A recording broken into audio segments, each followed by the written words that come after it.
Let's start at Brentford because Chelsea dropped points yet again. Did Enzo Maresca take a little bit of a liberty with the lineup here, with one eye on their Champions League game, Micky Gray, against Bayern Munich?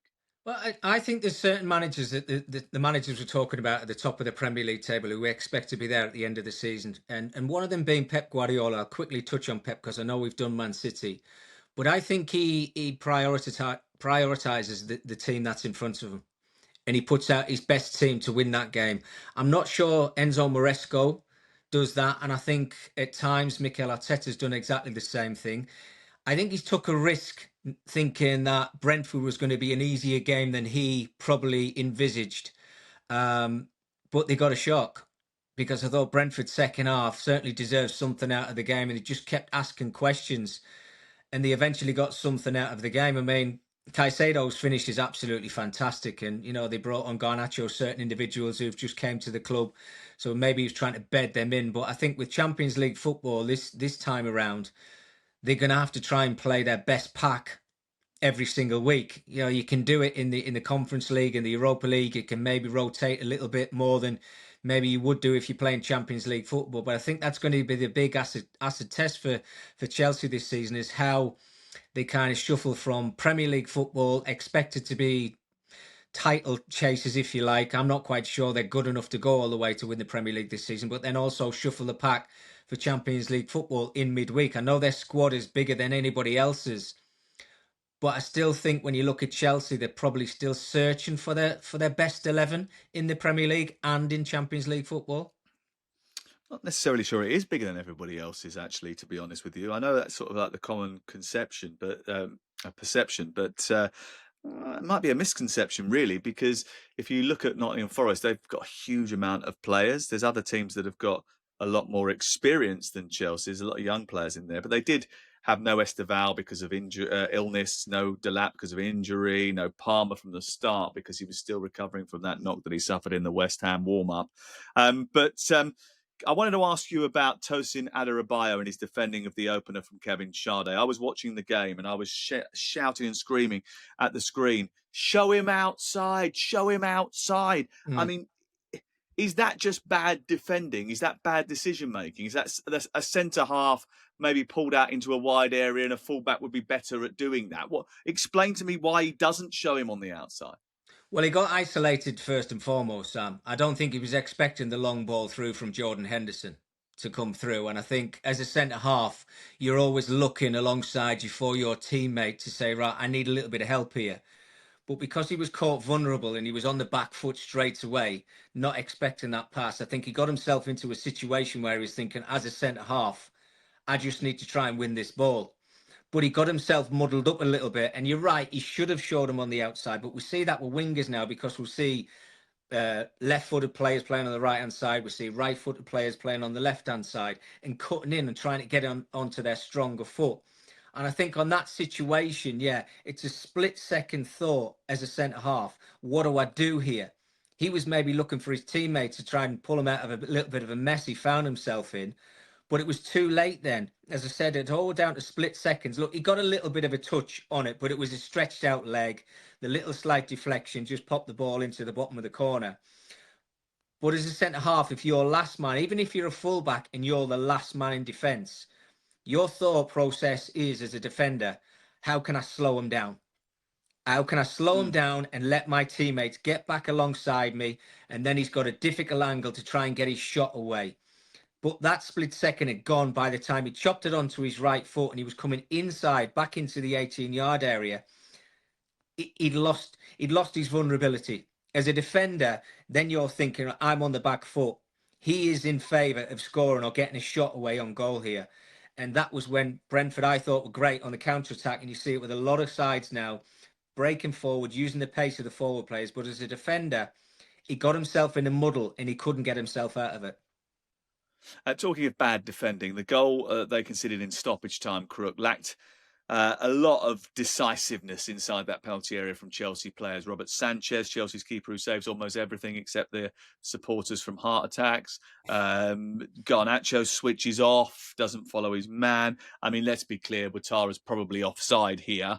But James miskicks it. The whole thing's really poor, isn't it? I mean, so much has been made about this. Actually, Williams said you don't practice dealing with long throws. Well, it did look like that actually, but it's not that it hasn't been the talk of the town. Everyone's been talking about this revival of long ball and set pieces and long throws going into the box. Surely you've got to be prioritising, thinking about how you're going to deal with them.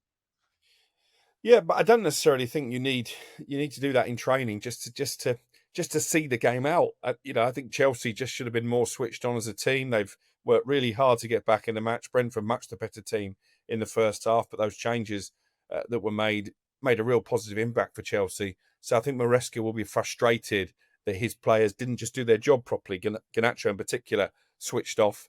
Maybe again that shows that he's not really defensively minded. Having said that, I thought Brentford deserved a share of the spoils, and I've been really impressed with Keith Andrews, having written him off and said that they would be one of the teams to Oh, go down. oh, I think oh! actually, Flip flop, yeah, I think flip actually flop. they've been Is pretty he your solid. mate now? And I think what they have got is goals. I really like Sharda. I think Thiago is showing why they signed him at the start of last season. Obviously picked up that horrible injury, and Ouattara will get goals as well. So I think Brentford will be just fine. But I take your point about long throws. Even Bournemouth do that now with Antoine Semenyo. He's turned himself into a long throw specialist. So they're coming back. There's no doubt about that. I mean, look, I mean, they've coming back into fashion a little bit like Crook's clothing.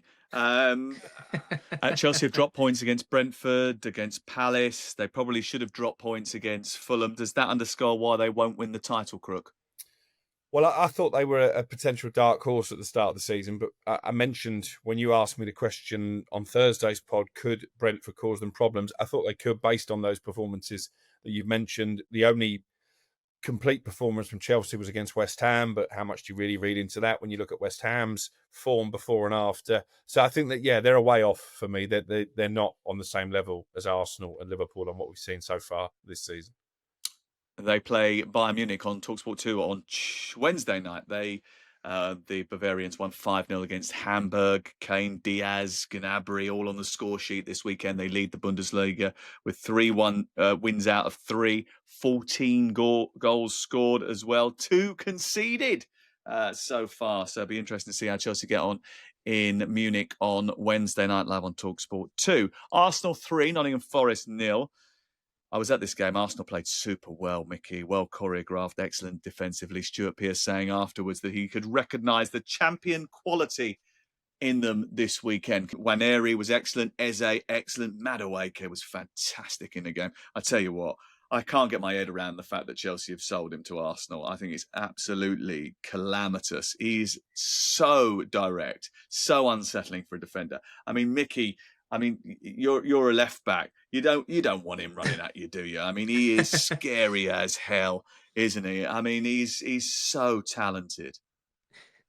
As a fullback, the worst player you want to play against is a player who's just direct, who gets his head down, and you don't know which way he's going to go. I mean, in my era, I probably knew I was playing against a right-footed right winger most of the time. I know football's changed, but Madueke goes either way. And you're right about the directness, Sam.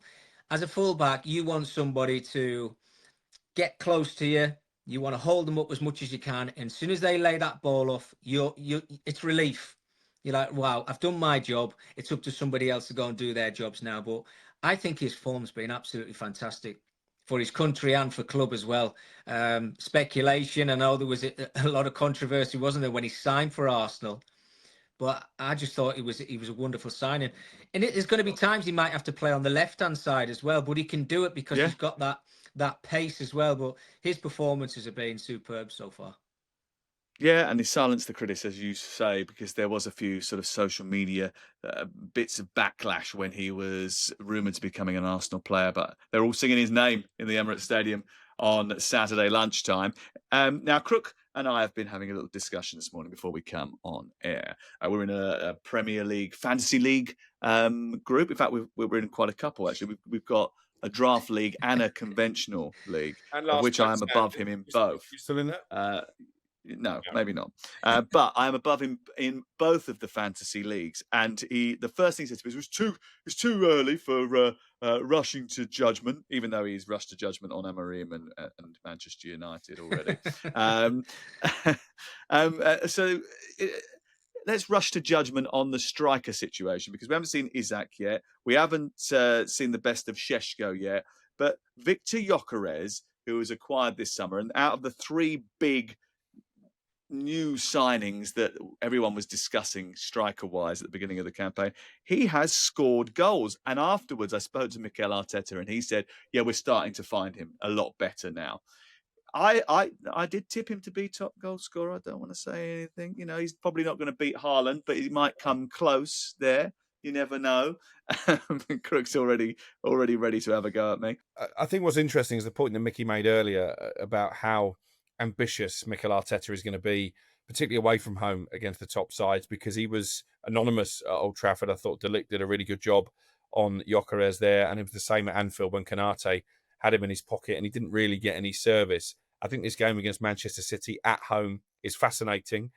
Gyökeres versus Haaland, obviously the battle of the two Scandinavians, and to see if Arteta is going to take the shackles off and try and make a statement, because I know City are coming into it on the back of a brilliant win in the derby. I still think there's every chance that Arsenal could pick up 3 points here, and that would be a notable scalp. So I think, in answer to your Golden Boot question, Gyökeres is going to get a lot of goals. I think they're going to tend to be against the lesser sides, but that's going to be enough to take him close. It wasn't a Golden Boot question, actually. I said, was he going to be the best performer out of Isak and Šeško? And I think it's you never know. There's a possibility, and he will get goals. He's got a head start on Isak for the reasons we've said. And I mean, Šeško, yeah, he's going to outscore Šeško because he's going to get more chances.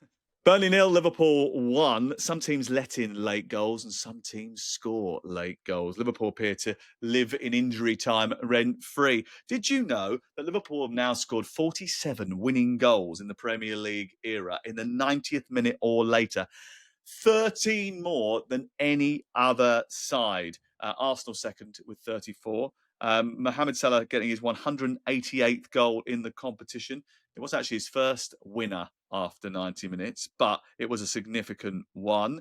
Can't be easy being Arne Slot, though, can it, Micky Gray? It's got to affect his pulse rate, his blood pressure. You can, of course, view this the other way, in that eventually their luck will run out in the end. They can't keep beating teams in the last few minutes of the game, surely. Well, can they not? When you look at their forward line and Isak to come into the starting 11 as well, I mean, they're just going to get better, Liverpool. I have to say, I don't think they've started the season very well, Liverpool. Sounds bonkers and bizarre because they've got maximum points, but they didn't quite have that clinical edge yesterday. They had 56 touches in Burnley's opposition box yesterday, and they had to wait until, the 90-odd minute to get the ball in the back of the net from the penalty spot. And that was just through some stupidity from Hannibal as that ball comes into the area. They just haven't given us that polished performance that I think maybe everybody was expecting. But are we quick to jump the gun here a little bit because they've made new signings? New signings are still bedding into the way that Arne Slot wants Liverpool to play. But they will be there come the end of the season, Liverpool. I mean, I think everybody's got them as title favourites. I've been quite impressed with the organisation and how well Arsenal have started the season, but Liverpool are not going to lose too many games this season. No Isak, training but nowhere near ready was the sort of quote that we came over yesterday. His pre-season starts now, says Slot. How long before we see him at his best? And when he is at his best, Crook, what does he do to this Liverpool team? As Micky says, they're favourites, everyone's favourites for the title. And I suppose when you're not playing particularly well and you're still winning games the way they are, it only enhances the fact that people think that you're the best team in the land. Yeah, I mean, this guy actually goes back to last season. You'll remember we had a couple of debates throughout the course of the season. I didn't think they were brilliant last year, Liverpool. I thought they were efficient and they were better than everybody else. This season, they've just about been better than their opponents, but they seem to be scraping through every week. I do expect it to tick at some stage. Obviously, they've made changes in personnel. They play a different way now. I do think they're missing the creativity of Trent Alexander-Arnold, and maybe that's gone a little bit unspoken. But also the form of Mohamed Salah is a concern, isn't it? He scored, obviously, a brilliant penalty. He made no impact in the game until he stepped up and hit that penalty. And his form since the back end of last season is a concern. So I guess what the arrival of Alexander Isak will do is give them a different talisman, because at the moment their talisman is not firing.